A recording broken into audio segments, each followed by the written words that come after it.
demonstration of internal democracy.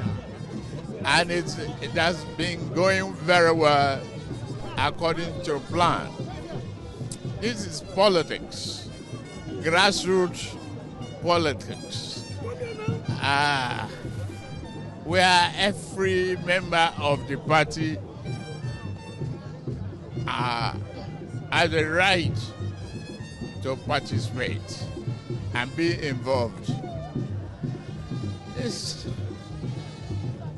to ensure that we have an internal democracy and it's peaceful and well organized. Your Excellency, you gave the state governors the permission to go ahead and organize an acceptable primaries across the country. Are you satisfied with the process so far? Today, I am very satisfied, very, very satisfied that these governors, they've done well in their various states.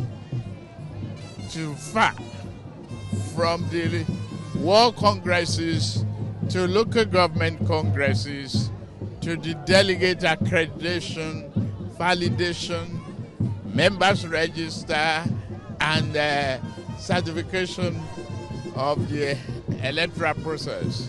It has been on very well. At least you will score democracy at a high level. These people are showing massive support for you, Mr. President. What do you say to them? I'm just excited. They challenge me more. Congratulations.